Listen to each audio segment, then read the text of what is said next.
Hello, you're very welcome to AFI Weekly here on the Under Centre podcast. Daragh here with you, joined by Alex Sims this evening. We'll be sure to get into his game against the Vipers at the weekend. But Alex, before we get into that, I'm bringing in a new thing to start off the show, and I'm going to ask you a question of the week. And this week, because everyone's talking about 100 men versus one gorilla, I want to know: do you back 100 AFI players or one gorilla?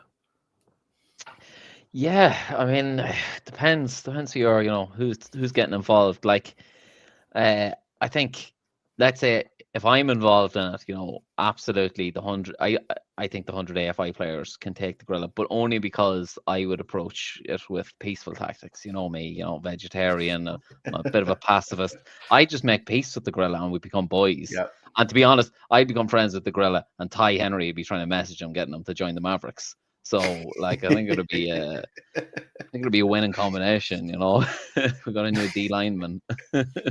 I was going to say you. I don't think you taking part would you end up fighting the gorilla. You'd probably take the gorilla side before you'd have to fight him and go up against 99 AFI players, which you'd obviously have no problem with at all. But if you could give me, give me. I was going to say top 10, but that's maybe too many. Top 5 AFI players that could come to mind to you right now that you could actually think, right, if they were on my team, we may not win, but at least we're going to give it a good chance.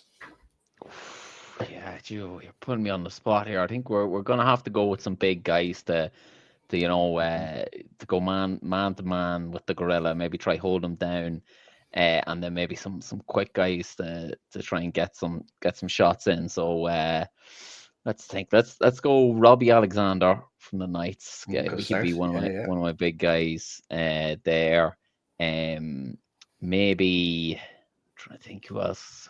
One of the linemen from the Trojans, or maybe Paddy Sweeney.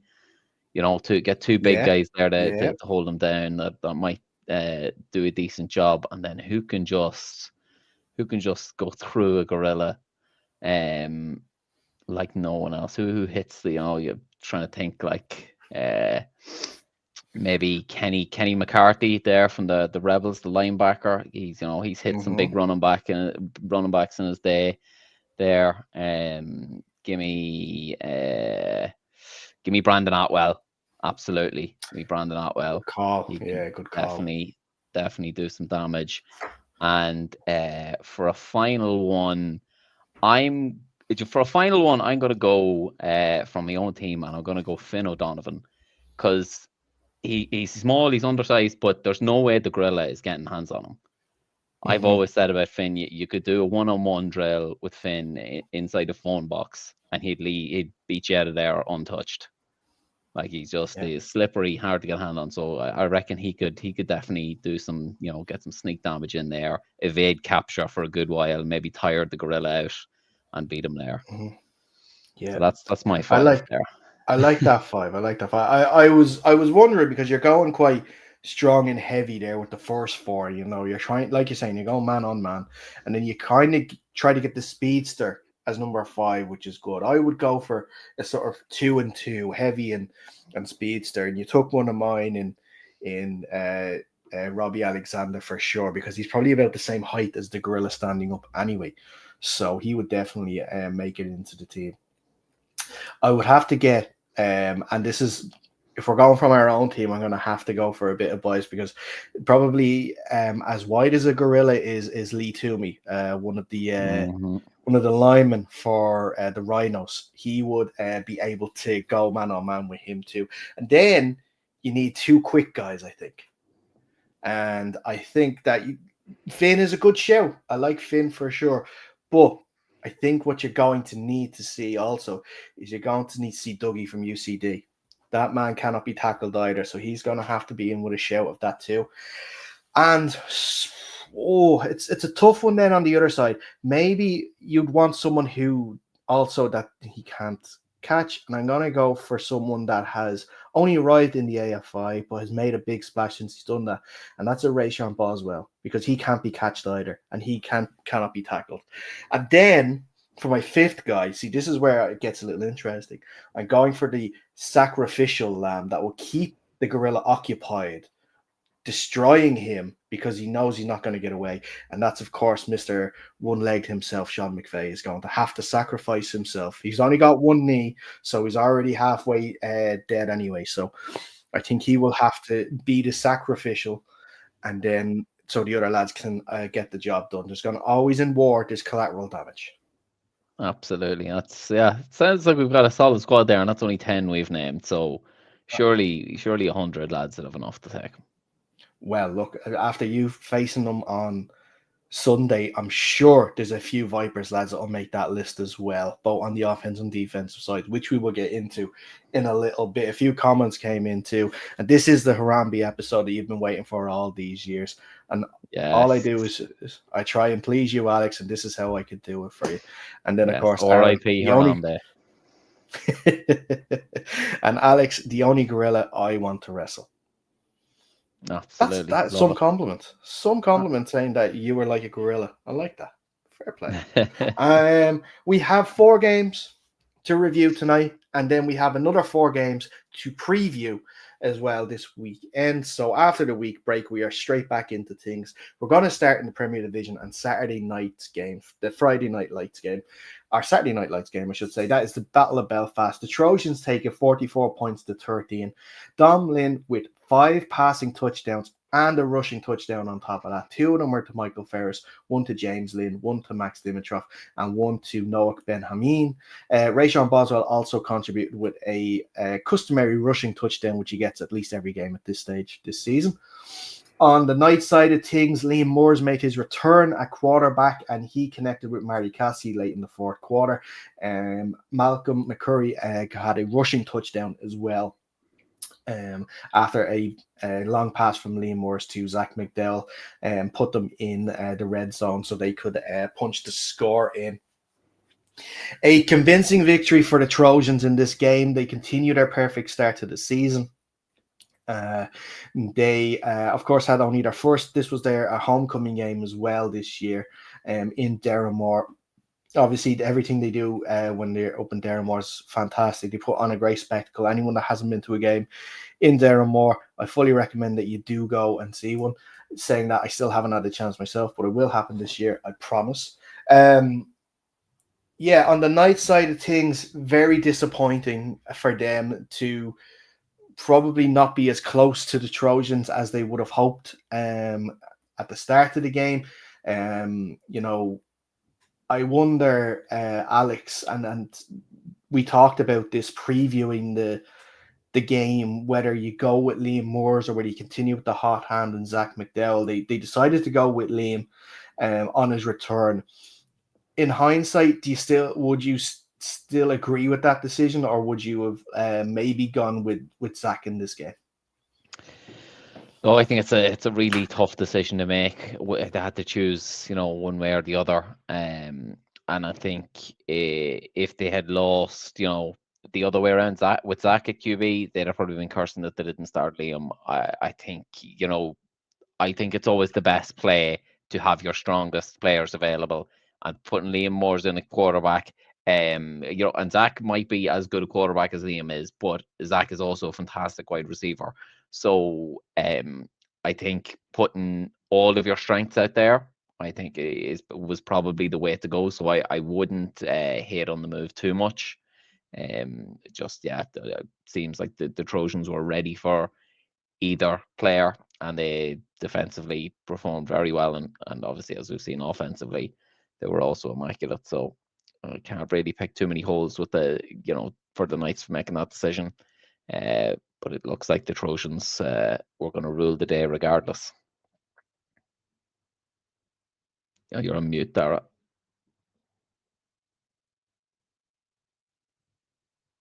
No, sorry. With that win, now with the Trojans as well, they, like I said, can go 4-0, but pretty much, barring a monumental collapse, which I don't think either of us see happening, they have pretty much punched their ticket in for the playoffs this year. Of course, still 4 games to play left for them, including a home game against the Rebels coming up this week, which is going to be an interesting test as well. Because with the but going back to the night sort of side of things, this was sort of the litmus test, you could say, for the Knights to see if they were ready to start not being in the playoffs. I still think they're going to be good enough to make the playoffs, but maybe going further in the playoffs and maybe dreaming of a return to a Shamrock Bowl game.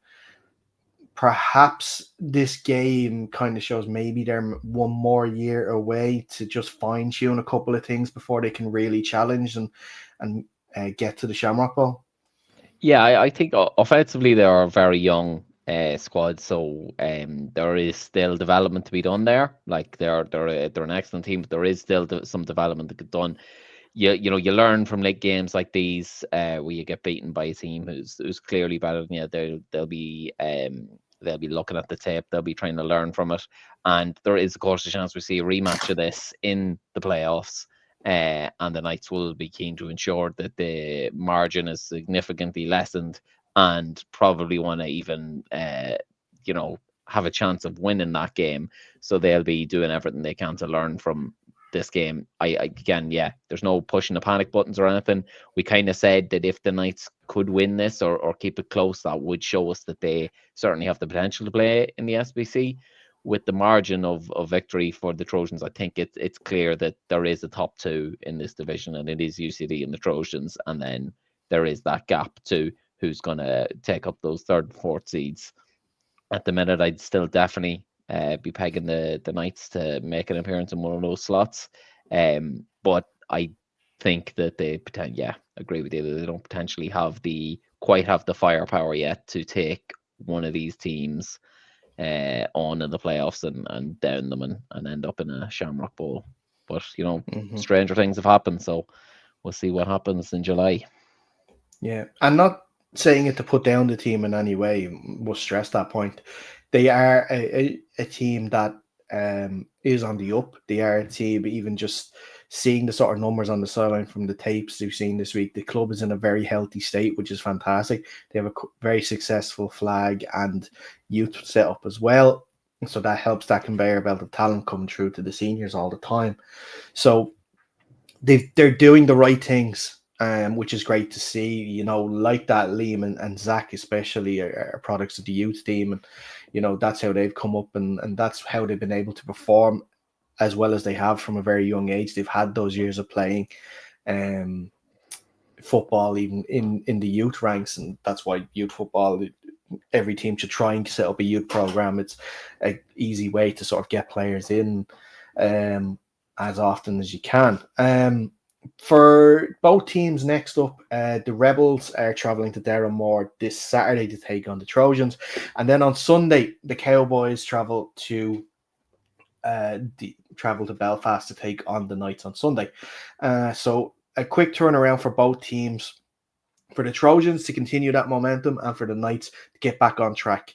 So we'll get into those games a little more later on.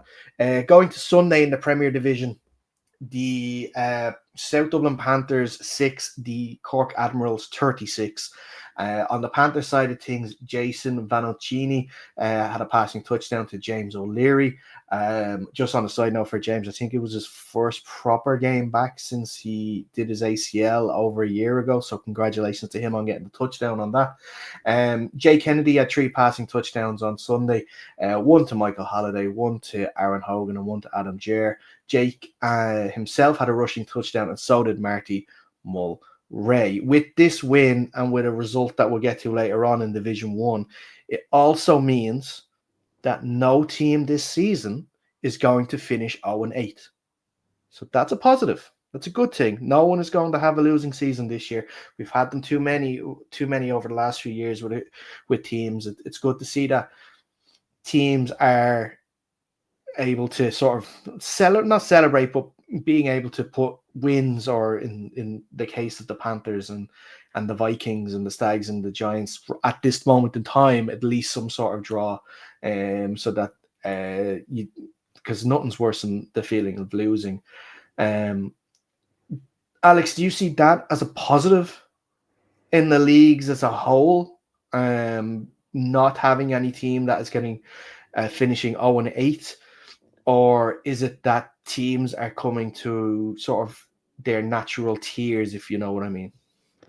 No, I think, as you say, it's a positive. Like as someone, we've both experienced 0-8 seasons. It's like it's tough. It's a hard slog, and it's really not enjoyable at times.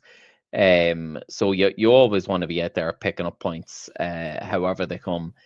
I think it's a positive for the league. It shows that there's no like real outlier at the bottom. There's no real whipping boy in the league, so to speak. In previous years, we've seen it where there is a very clear team that's 0-8, and usually their points difference is in the hundreds by the time you're in game 5 or something like that. It's not great for the league. The team losing isn't really learning much by losing by 50 points every game, and the winning team probably isn't gaining a whole lot of it out of it either.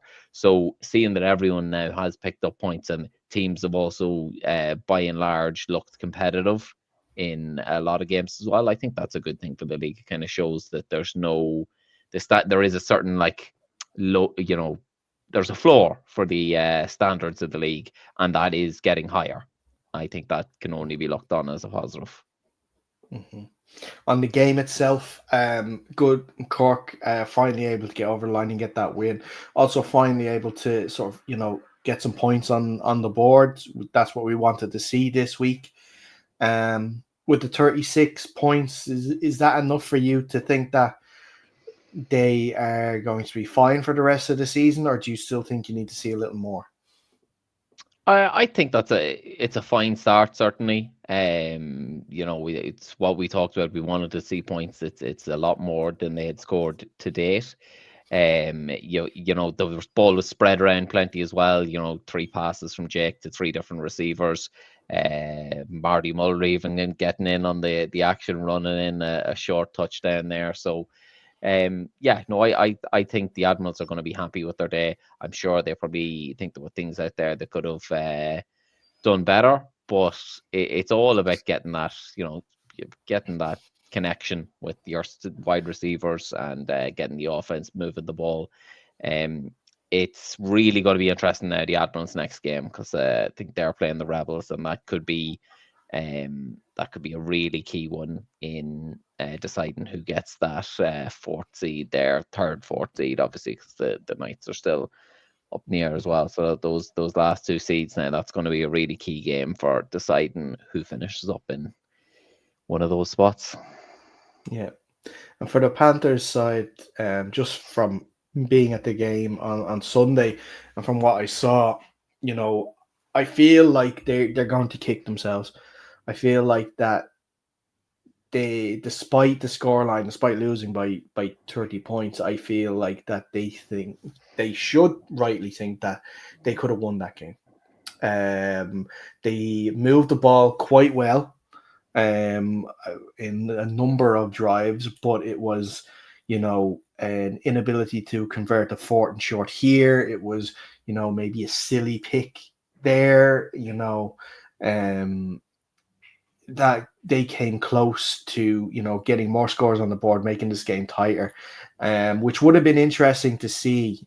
Because when it got to the second half, it was a little, when the game was beyond doubt, the Admirals brought in a few backups and a few young guys to give them a start. But I wonder if they were able to keep it closer for longer, what we would have seen there, with the Admirals, start to the year, and maybe would have that got into their heads, and maybe something could have happened. But Panthers well worth more than the 6 that they've scored. I know scoring has been an issue for them this year, and also a sense of when it rains, it pours, because there was multiple injury stoppages in the game, and it seemed to always be, obviously bar a few instances, but it seemed to always be a Panthers player. And it's just for a team that is struggling already at the moment to have guys go down. The quarterback Jason was only playing because their other quarterback Connor Murphy is injured. I think, was it Connor Hoskins was hurt in the last game. He was able to play this one, which was great.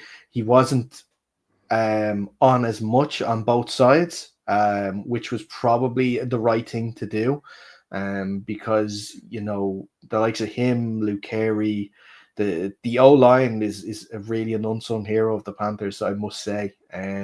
Some really good players on that. Those guys, that sort of core group as well is going to really sort of get the Panthers out of trouble. And you don't want to be running the likes of Connor into the ground before you get to these sort of winnable games. And when I say winnable games, it's their next game on the 18th of May, which is going to be at home to the Cowboys.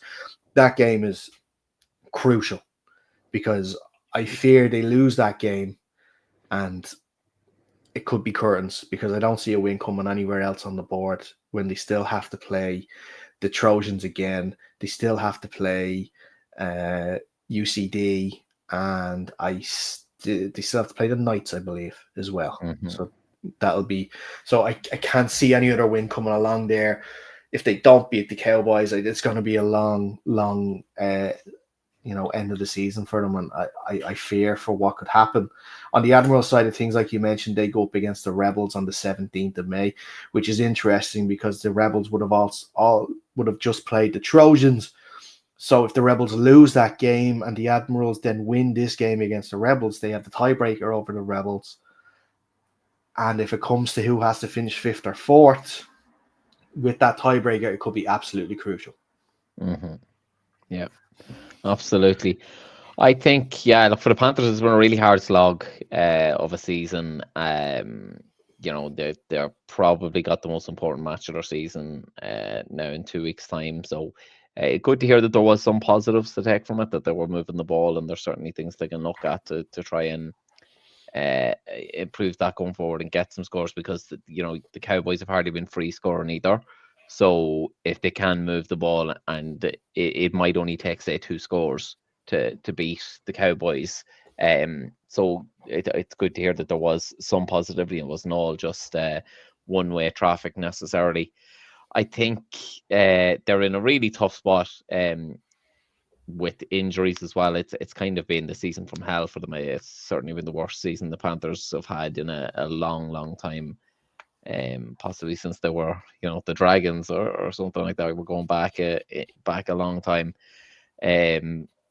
But look, they've just got to keep positive, keep the heads up, and keep fighting, because they know that there is still something to fight for.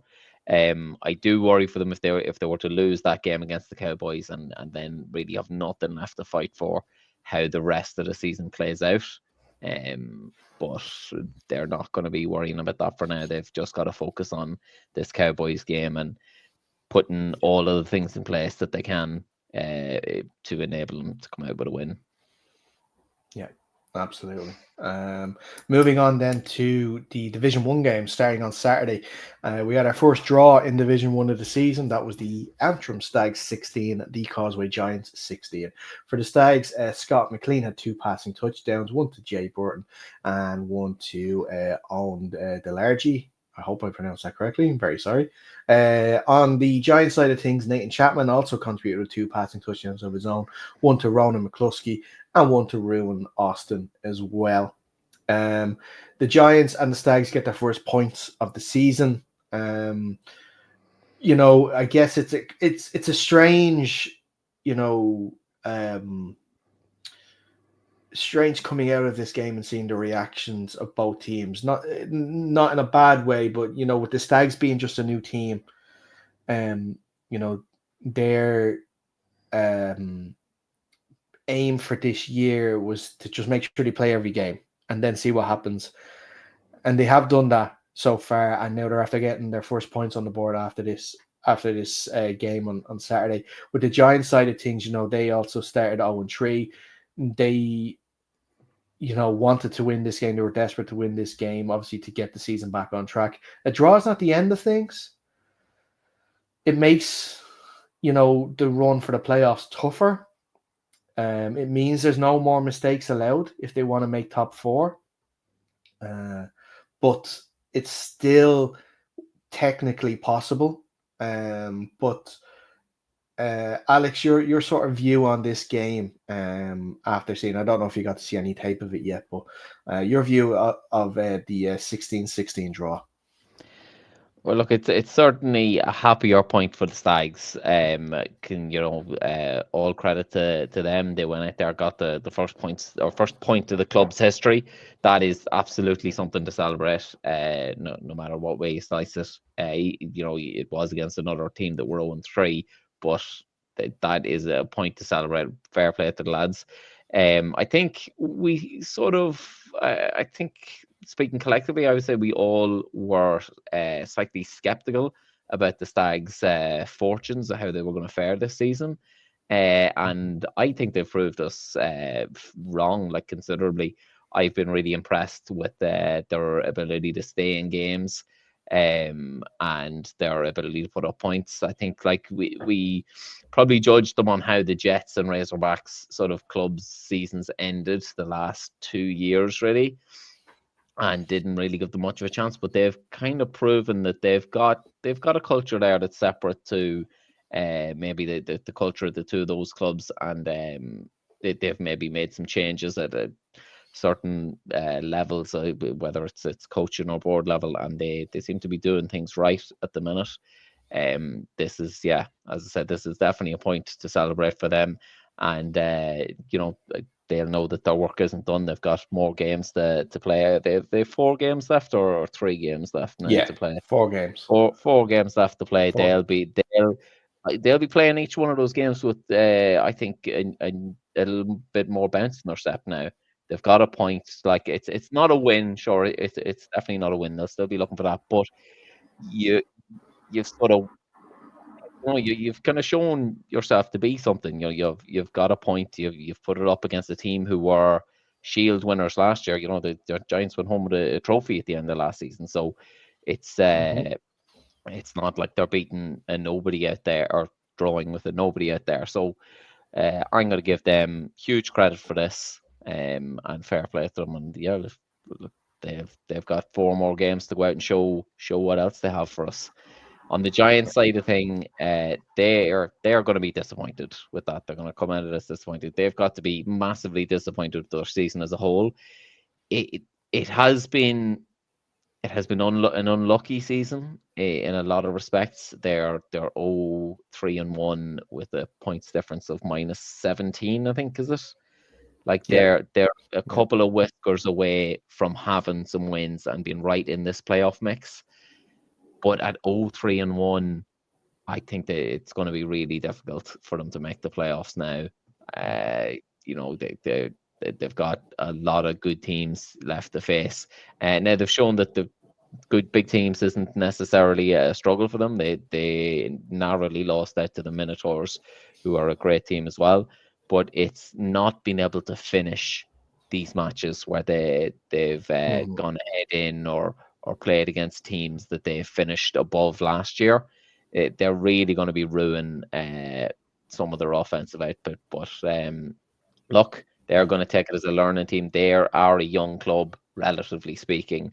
Uh, they've got some development to themselves to do. Last year um, was the sort of, not a blip, but it kind of, they went beyond everyone's expectations last year, and that kind of put heightened Mhm. expectations on them this year, which can be hard Yeah. to live up to. And when you don't live up to them, that can see you catching a lot of criticism that you wouldn't have caught if they'd had a normal season last year where they won 1 or 2 games. We wouldn't see this as Mhm. such an egregious record that they have with the 0-3-1. But because they set that kind of standard last year, we expected more from them, and I'm sure they expected more from themselves as well. But look, they're the same as the Stags. They've got 4 more games to go out there and show us what they've got. Um, so yeah, I look forward to seeing how they face the rest of the season with as difficult as it will be. They'll go out fighting, and I think they'll still have um a bit to prove themselves. I think they'll play hard. Like the Stags are going to play with an extra bounce. The Giants are nearly going to play with an extra bounce to be like, no, we're not this bad. We're not a winless Mhm. team. We're not the quality of a winless team. They're going to go out in their next game against the Crusaders and think we could have beaten you down in Newbridge, but we feel like we had some bad luck. You're up on our patch now, and we're going to get you back for that one. So I expect them to play with a bit of venom in that game, and hopefully they can, come out and put it together a performance that's worthy of a win.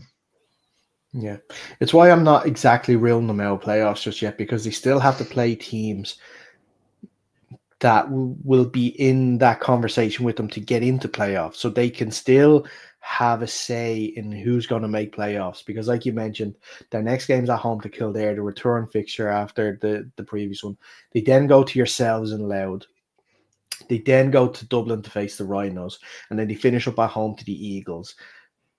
Those teams, like three, 2 wins, is still going to have a big say in this season. It's going to have a big say as well when it comes to head-to-heads as well. So they still need a little help from other teams and a few permutations to work out, but it's not all doom and gloom finished yet when they're trying to get for the top four. And like you said, they still have to play with that pep in their step. They still moved the ball well. They still defended well as a unit for the whole. I think they got beaten up for a big touchdown for the second one, as well, which was kind of just missed by the DB. He just misjudged the flight of the ball. So, like I said, it's not all doom and gloom. It's going to be tough. I'm not going to sugarcoat it and say it's going to be an easy run. It's going to be tough. There's going to be times where you're going to have to dig in, and you're going to have to put in that extra bit of effort when you're feeling tired in the fourth quarter just to try and get over the line. But it's not completely out of the question. Like I mentioned, their next game is the Kildare Crusaders, and that is on the 18th of May. The day before, or sorry, that's on the 17th of May. Sorry, the day after, the Stags welcome the Vipers to New Forge, like I said, on the 18th, which will be a game with maybe before this weekend thought that the Vipers could run away with, but now the Stags are going to think that they are in with a real shot to win that game for sure. And we'll move on to the Vipers because they came up against yourself, Alex, and the Mavericks. A 62-12 victory for the Loud Mavericks. Despite going 6-0 up earlier on, the Vipers did succumb to the offensive output of Ty Henry, and obviously the rest. It's obviously not just Ty, but Ty himself had 5 passing touchdowns on the day, 2 rushing touchdowns to go with that. Grant Shute caught 2 of those passing touchdowns and contributed a rushing touchdown of his own. Finn O'Donovan and Ushing Finn were the 2 other the 2 other recipients of his passes. Recipients. Thank you very much. English is tough. I'm very sorry. On the Viper side of things, Neil Murray connected with Lewis Leckie for a passing touchdown late in the game. It was AJ Gross, I think it's pronounced, with a rushing touchdown early on in the game for the Vipers. So, Alex, give us the breakdown of the game on Sunday, coming away with another huge win, another game which the team scores 60 points. Yeah, look, happy to come away with the win in the end. It certainly wasn't easy. The Vipers came out and scored a touchdown on their first offensive play. Just broke a run with AJ the Goose or Goose. He was running like a wild goose. Anyway, he was milling through us. Big South African guy, rugby player, runs with some venom, like a true viper. He was, he took nearly 3 miles to take down every time. He ran the ball extremely well. So he ran for a good 50-yard touchdown on the opening play after we had a poor kick coverage by us. They got the ball up to the halfway line and then ran in that touchdown on the opening play. I think the key block on that play was hit by D-Mex, the referee, and our Buck linebacker got blocked by him. Look, the referee's going to be lined up in certain places on the play. You got to get around him and make the tackle, but our linebacker was particularly aggrieved at that. But so they hit that touchdown. We came back on the field, and the Vipers actually got us to, I think, about 4th and 18 or so on our offensive drive, and it was kind of like, if you get stopped here, or they turn turn the ball back over to them, it kind of is a bit like, oh look, this is interesting. But Ty, of course, did Ty Henry things and converted that long one on fourth down, and we got down the field and were able to punch it in. And kind of settled the side then, and we were able to keep putting up scores while they defensively able to slow down the Vipers a bit more. But yeah, they were a tough side. They played well, ran the ball really, really efficiently. Wasn't too much passing on the day, but they did get one passing touchdown where our safety tried to intercept the ball and just ended up popping it up into the wide receiver's hands to go for a long touchdown. But yeah, and then offensively, it seemed like our offense was really able to do what they wanted to do out there, which is a good sign. Not really that surprising when you've got the experience of Ty Henry lining up there and throwing the ball and dealing it. We were able to put up quite a few scores on their defense that just wasn't able to adjust, but they never give up running. The Vipers, they were laying hits on us all day. The head certainly never dropped. So it was a good game, good clean game, and enjoyed it. And we're more than happy to get down the road with a win and 3-0 record. Yeah. Sorry, I should mention as well, I got the scores wrong. Grant had 3 receiving touchdowns and 1 rushing touchdown. That was the scoring, because it didn't make sense. There was 1 receiver missing from Ty's 5 passing touchdowns. But like I said, another game that you were able to score 60 in and keep the offense below 30. Must be very happy, especially with how both sides, all 3 phases, you say, of the football, because obviously the special teams are performing extremely well too. For the Vipers side of things as well, this was never the game that was going to determine their season. This was never the game that we felt that they should win. They're beating the teams, to no disrespect, that they should at the moment. The test now is going to come, how they bounce back after this against the Stags in a couple of weeks' time in Newforge. That's going to be a very, very interesting game. The Stags result and the Vipers result.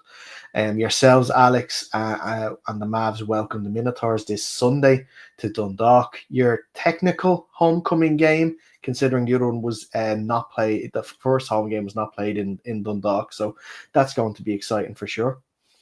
Absolutely, our first of 3 home games in May in Dundalk. So yeah, looking forward to kicking off that run of home games, and yeah, should be a good one. Now, looking forward to welcoming the Minotaurs down. It's probably been about 2019, I think, since we last played the Minotaurs. I think there was that the season before they went up, or was that season they went up? But anyway, we've loved playing the Minotaurs over the years. Always a tough physical game. I think this game against the Vipers was probably good practice with their hard runners there. We'll hopefully be sharpened up on our tackling from that week, and ready to meet Rafa Montero in the backfield there, another hard physical runner. So yeah, really looking forward to the matchup. Mm-hmm. Absolutely, and we'll get into that there in a few minutes' time. Anything else, Alex, you want to add to that game before we wrap it up? No, I think that's all. No.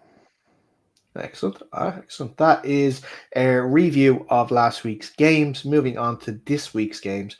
And we have, like I mentioned, 4 for you, 2 in Premier Division, 2 in Division 1. We'll start in the Premier Division and Saturday's game, which is the 4-0 Belfast Trojans welcoming the 2-1 Dublin Rebels to Daryl Moore. Such an interesting game, with the Rebels bouncing back after their first game disappointment with 2 wins in a row, 2 convincing wins. I know, despite one of them not actually technically finishing due to player injury, but they were well on the way to a convincing win at the time.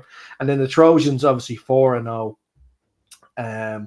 and absolutely soaring at the moment, with some fantastic offensive play and defensive play to match up with that too.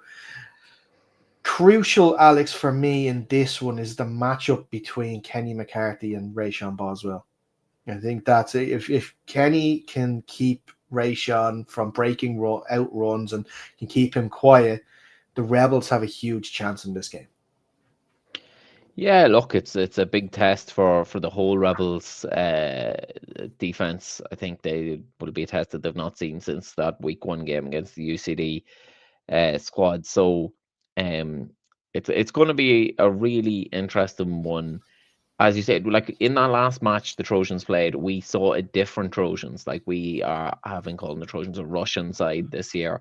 But Dom put together an all-time performance on Sunday with his 5 passing touchdowns, really lit it up and played in a way that certainly we didn't expect. Whether or not the Knights expected it might be another question. You know, they certainly weren't able to slow it down by much, being able to put up 40 points.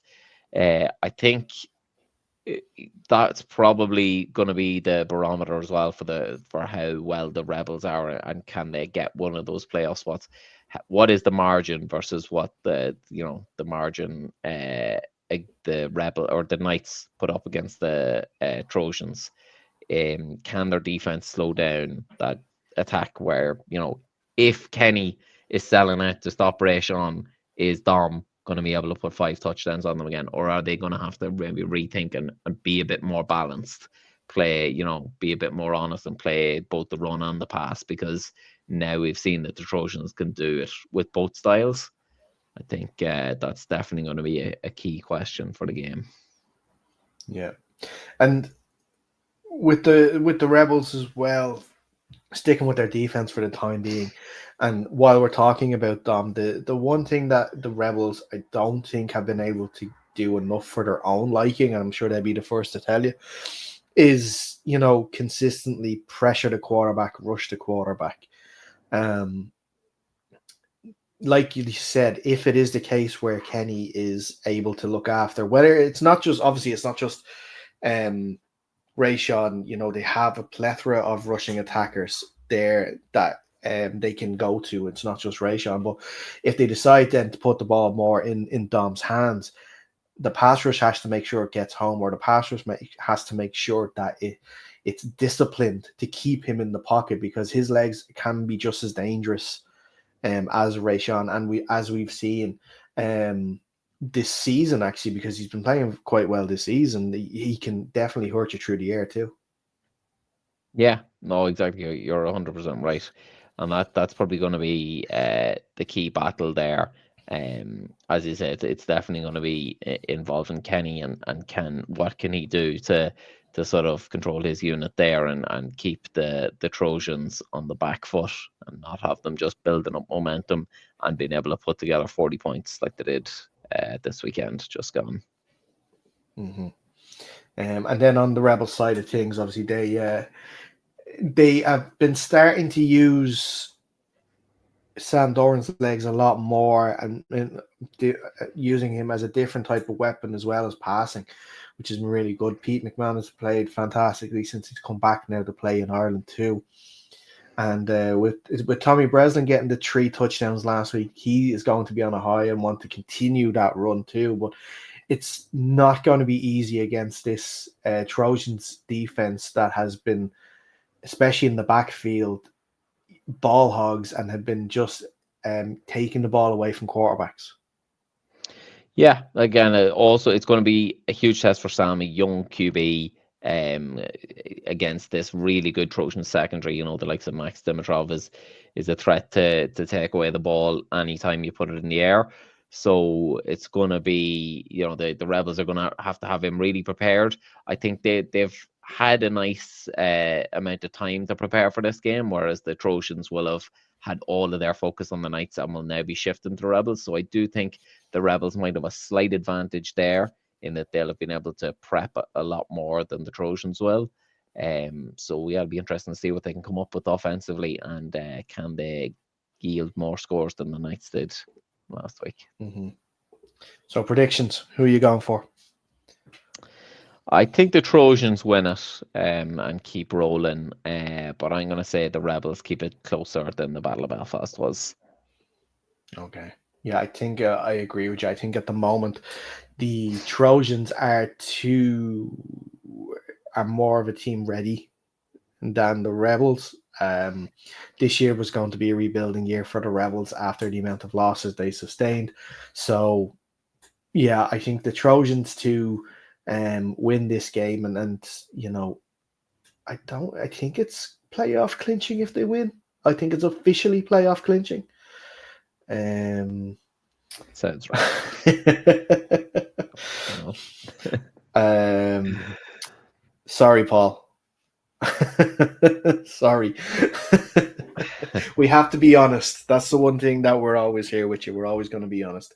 Um, but yeah, so I think that it's the case that the Rebels do succumb to a defeat in this game. But Paul, on the bright side of things, you'll get to right the ship quickly the week after against the Admirals, which will be actually a really, really good game to watch, which we'll preview again next week when the game is on the horizon on Sunday. And then the other The bright night, side, you'll have an extra yeah, free hour on a Tuesday evening to do with what you want if you're not listening to us.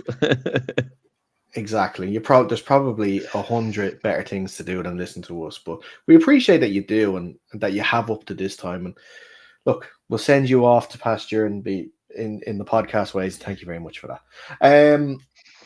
Knights 2-2 at home to the Cowboys 1-2. The Cowboys have had quite a long break after their game against the Rebels a few weeks ago. The Knights, of course, are coming straight off that defeat to the Trojans last week. The Knights are going to want to make sure that they get back on track, that this was only a blip this week and get back to scoring and winning ways. Alex, what do you think about this game? Yeah, it's another one where the Cowboys have had a lot of time to do film review, look at how the Knights are playing, and pick up tendencies, see where they can get at the Knights, and maybe they've got to be working on their own offense in that time. I assume that's got to be the majority of the focus for the coaches there because they haven't put up points with any ease at all yet this season. So what we really want to see from the Cowboys is more offensive output, and I think it's certainly when you play a team a week against the week after they've just put in a disappointing performance after been relatively hyped up. I mean, everyone's favorite podcaster in the country picked them in a huge derby match last week, and they lost. So they've embarrassed his immaculate reputation. His hair, sort of the sheen of his hair, is a little bit lessened this week because of it. So I if thought there's it ever looked a little darker, all right. that's the reason, man. So if there's ever a time you could catch a team on the hop, it is a game like that where they've suffered a blow and they might be slightly lower on confidence. The key there will be coming out quickly. Maybe they'll have 10, 15 scripted plays for the offense to be like, we've practiced these 15 plays every weekend and every midweek session we've had since we've last played. And these are the 15 players we'll be running against the Knights because we think they'll work. And say they get up a score, keep the Knights out, run those plays again and get up a second score. Then I could actually see the Cowboys coming out on top in that scenario if they, have really prepared well and can catch the Knights on top, and the film work pays off there. But on the other hand, there's also the side where the Knights could be like, we've just lost this game. People are writing us off now, kind of saying like, oh yeah, well they're a good side, but they're not going to contend for the Shamrock Bowl this season. Maybe they'll be, so folks are right. We've got to come out hot here and blow this Cowboys team away and prove that we're still, in with a shot here. We're not anything to be written off. So it could go one or two ways. I think it's an exciting game for that reason. So yeah, I think it's one to look forward to for sure. Mm-hmm. Just a little conscious of time, so we'll get into it quickly here. Predictions for the game. I'm going to say Knights win, and I'm going to say the Cowboys put up 2 touchdowns at least. Yeah. I think the Knights myself, I think, are going to win this game. Like that, I think 2 scores as well is a good prediction to make. For the Cowboys, yeah, I want to see what they've done these past few weeks to give Owen Hughes the best um, chance to succeed, to sort of move the team forward for the more crucial games, like that game against the Panthers in a few weeks, you know, because that's going to be the game that's going to determine their season, not this one. So, yeah, Hopefully they'll be a in bit this healthier as well. exactly. For me, a Knights win in this one to get them back on the winning track and to sort of maybe cement that third or fourth spot to make sure they go to the playoffs. Division 1, moving on to that, we'll try and get through these as quickly as we can. On Saturday, the Kildare Crusaders play host to the West Dublin Rhinos in a huge matchup when it comes to playoff placings for the rest of the season. Crucial for obviously the head-to-head records too, because both teams are currently on the same number of points. The Rhinos are coming off their 21-0 victory against the Stags on Easter weekend. As for the Crusaders, they are coming off a loss down in Wexford to the Eagles. So both teams are 2-2 heading into this game. Alex, I'll go to you on this one first, as the person who's not involved in the game. What are you looking at in this game? Yeah, huge one here. These two teams do not like each other. There's always been a bit of healthy rivalry in these matchups, and a bit of shouting and barbing usually as well. So I think both sides are going to be really fired up for this one, and I honestly think it could go either way. Um, we've seen the Crusaders have some success on the ground, but with Wello, obviously they're a wealth of experience, and through the air they still don't quite, they don't have those receivers that we've mentioned in previous years. So if their passing game is a little bit off color, the Rhinos can certainly take advantage, and they're a side well able to make turnovers, as I've experienced firsthand. They got a pick six against us. So that'll be an interesting battle. The Rhinos secondary there against Jordan Farrell, and then on the other side of the ball, we'll see who's taking the game under center this week. It's generally it's a guessing game sometimes. So you guys, we never know which cue is going to be there, lining it up. But you guys are certainly ferocious runners on the field. Great offensive line there. And yeah, we'll see what you can do against a Crusaders defense who's been okay this year, but not great. I don't recall any big, huge defensive plays made by the Crusaders in any games yet so far.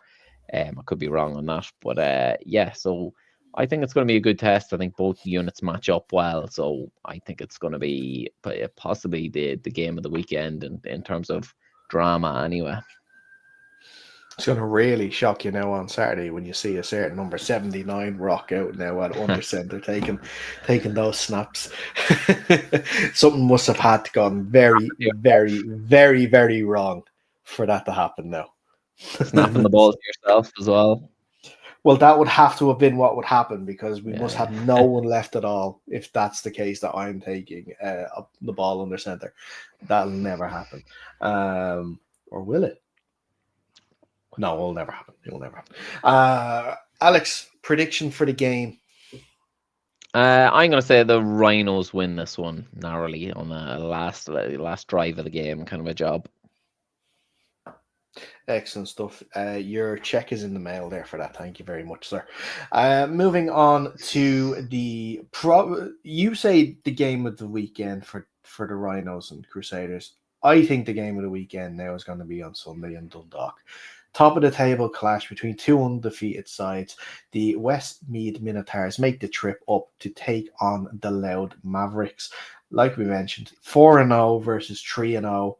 The Minotaurs have had a bit of a break. The Mavs are just coming off, obviously, their big win up north last week, so a quick turnaround for them.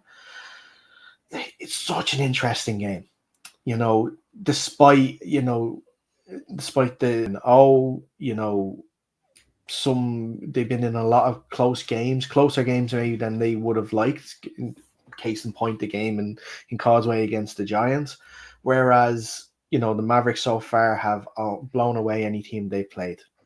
The Eagles, Rhinos, and just last weekend, of course, the Vipers. But this is another level. This is another test against obviously the most recent SBC side to drop down. Still have some great SBC quality players. The loss of Joe Kinahan this season has not been felt in Westmead. Sean McCormick has played so well. I don't know if it has been a purposeful thing by the offensive coaches to sort of maybe add in a bit more, plays cater to him in terms of, he came most recently playing flag. I know he played kid quarterback before, but, getting those shorter crossing routes, getting those, easier check down passes to let the wide receivers who are with Rafa, probably the stars of the show, do the work with the likes, so many to name. Sean Dalton, Cottle Dunn, you've got some good young guys coming up. Damas Villas is the rookie this year who's played remarkably well, scored 3 touchdowns against ourselves. I don't know how they grow them up there in Mullingar, but they grow some really, really good wide receivers for sure.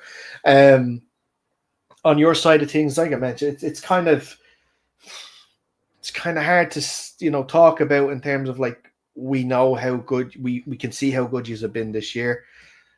You see how good your offense is performing, how the defense is performing, how the special teams are performing. It's such a real cohesive unit start to the season. And I'm going to get killed because it's going to sound like I'm blowing a load of smoke up your arse, but you sent me a bit of money back, so I kind of have to do this, Alex, as well, don't I?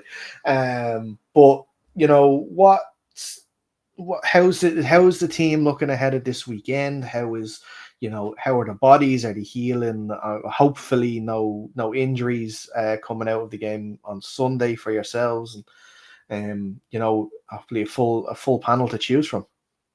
Yeah, I think we're mostly healthy, all right, and available this weekend. Nothing too serious out of the Vipers game. Few bruises and sore bodies, but nothing out of the ordinary for a game week. We have been focused on the Vipers, so it was only really Monday morning, kind of getting that focus switched over to the Minotaurs now, and they've had a longer break to, as we've mentioned with other teams, to sort of do that film watching, really get stuck into the tape there. So I think it does give you a little bit of an advantage, but at the same time, we feel like we have a bit more momentum. We were definitely slow and rusty to start that Vipers game again, as evidenced by the first play touchdown by the Vipers, and our offense getting a bit sluggish on that first drive as well. So we hopefully have that rust knocked off. So that'll serve us well as well, I think, in the game. And yeah, we're just really looking forward to pit our unit against theirs. I think certainly from a defensive perspective, as I usually speak, I'm really looking forward to going up against some SBC experienced players and sort of really testing our mettle against them, seeing what they can bring, and how differently they might do things to some of the other squads we've played yet this season without that sort of SBC experience. So yeah, should be a cracker, and hopefully be a good day as well in Dundalk. So we'll be in our more comfortable surroundings as well, which is always good. Well, fingers crossed for the weather. I think it's meant to be good this weekend, so I'm hoping so. And of course, hopefully, I'm hoping it's the return of the kebab pizzas. Always good stuff. Right. Prediction time for this one.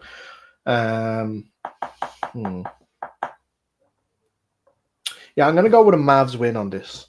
I think the momentum is with you guys totally. The fact that I'm just looking at the standings here. That I think your points difference is almost double the Minotaurs already this year, despite playing one game less. Just shows how dangerous your offense is. I don't. Although on the bad side, Alex, and I'm very sorry to say this, I don't think you're going to score 60 points this week. You're gonna have to make do with something less. Sorry. And you know what? It's only because as well Ty didn't throw his customary pick six last week, I so know. He he's actually got an broken. interception himself, so he's earning it back now.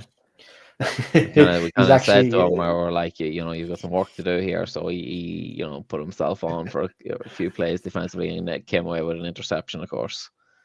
okay. Well, he's definitely sort of making it up to you guys for sure for that. And appreciate him trying for that. But yeah, I think a Mavericks win on this one. I think he's going to go to 4-0 with the Minotaur suffering their first defeat of the year. Could it be a draw? Maybe. But no, I'm going to go with a Mavericks win on that. I'm sure, Alex, you're the same. Back in your voice every day of the week. I'll always back myself, to win a game, absolutely. Excellent stuff. Excellent. I did see some of the video, though, which, by the way, big shout out to Paul McElwain, who has been fantastic this past weekend with his coverage. He was at the Stags game Saturday afternoon. He went to the Trojans game Saturday evening. He went to your game Sunday and put all that stuff out and clip videos and pictures. Absolutely fantastic. And from the video that he's my goat for AFI photography. Just saying, big shout out to Paul. Yeah, it's just unreal the work that he's been doing. Unreal that all the work that I've seen this year actually. A real step up from all sort of AFI content creators, covers, whether it's photos, videos, or anything.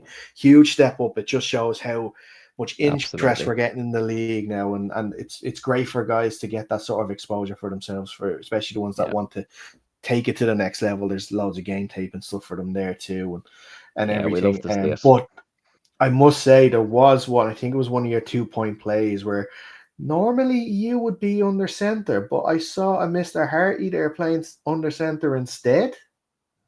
I went on holiday for like 4 days to England and I lost my job. Disgraceful. To Nathan as well, who also, took my job as quarterback back many moons ago when he came through from the flag team and was the QB after me. So yeah, look, man's been taking my job for years. It's nothing new. And I hate him. So yeah. He's coming for linebacker next after this. You better watch out. Well, it'd help maybe if he didn't get blocked by referees. So I wasn't going to sell him out earlier, but since you brought it up now, it was Nathan that was blocked by a referee for a touchdown. Yeah, so keep trying, Nathan. Come for the king, you best not miss. All right, then. Well, look, that's going to wrap up this edition of the show. Before we go, this show and every show this season is brought to you by Rain Rocks Web Design. They're the guys behind UCP.ie. Fantastic crowd to work with. Really appreciate all the work that they've done. The league tables, the fixtures, the results are up there for you now. Follow us on our socials at UnderCenterPod on Instagram. And I'm also always forget, we're on TikTok as well. We post some game footage and stuff on that too. Just search us UnderCenter Podcast. I have some stuff from the game on Cork, the Cork game on Sunday, and put more of that out as the week goes on. We'll keep the score updates there for you and everything. So make sure you're following us for the rest of this AFI season for sure. Alex, as always, thank you very much, sir. Appreciate it. And until next time, stay safe, and we'll see you soon. Peace.